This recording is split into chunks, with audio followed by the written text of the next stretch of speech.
Ito ba ang season ng Advent or Christmas? Nakahanda ka na ba sa pagbabalik ni Jesus? Welcome sa Pods ni Nilay. Anong season na ba ngayon? Advent or Christmas? Madalas hindi na natin napapansin ang malagang season na ito dahil September or Burr months pa lang, feel na natin ang diwa ng Pasko dahil sa Christmas songs and decors.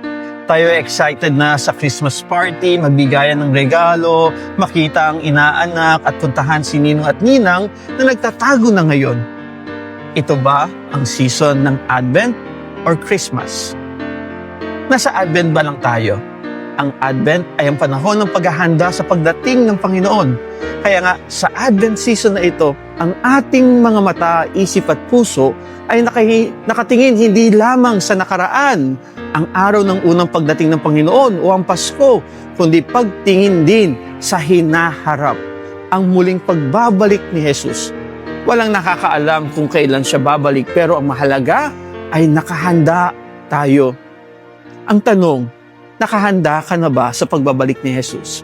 Sa ating mga pagbasa sa First Sunday of Advent, inaanyayahan tayong ihanda ang ating mga mata, isip at puso sa pagdating ng ating Panginoon. In our first reading from the book of the prophet Isaiah, in the 8th century BC, Isaiah received a prophetic calling from God. Siya ay pinadala ng Diyos sa divided kingdom of Israel and Judah para bigyan sila ng isang babala ng paghuhukom ng Diyos at pagkasira ng Jerusalem. Bakit kaya siya pinadala ng Diyos? Ano ang ginawa ng bayan ng Israel? Tinalikuran nila ang Diyos. Hindi nila sinunod ang covenant at mas pinili pa nila ang mga Diyos-Diyosan ng mga pagano. Inilihis nila ang kanilang mga mata sa Diyos. Ngunit ang Diyos, hindi niya inilihis ang kanyang mga mata sa kanyang bayang minamahal na Israel.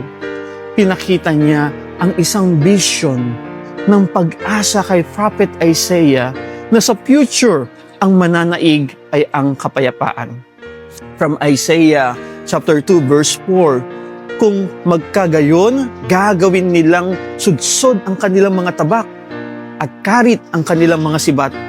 Wala nang magsasanay sa pakikibaka at mawawala na ang mga digmaan. Mga kapatid, ito sana yung makita natin sa second coming ni Jesus. Kapayapaan, joy, love. Wala nang gulo, wala nang kurap, walang mahihirap, walang inaabuso, walang inaapi, walang sinasaktan, wala nang digmaan at walang takutan.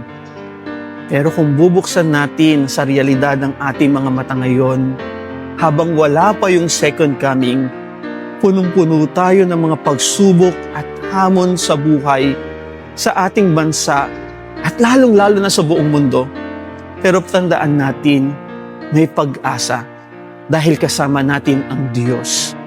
Pangako ni Jesus, I am with you always until the end of the age. May pag-asa dahil may simbahan. May pag-asa dahil nandiyan ang Espiritu Santo at ang mga sakramento, lalo na ang banal na Eucharistia. Ang kailangan lang natin ay buksan ang ating mga mata sa liwanag ng katotohanan at ang paanyaya sa atin ni Prophet Isaiah, tayo'y lumakad sa liwanag ng Panginoon. Para sa ating pagninilay, nakikita ko pa ba na may liwanag ng pag-asa ang aking buhay, sa aking pamilya at sa bansa? Sino-sino ang nagbibigay ng pag-asa sa akin ngayon? Amen.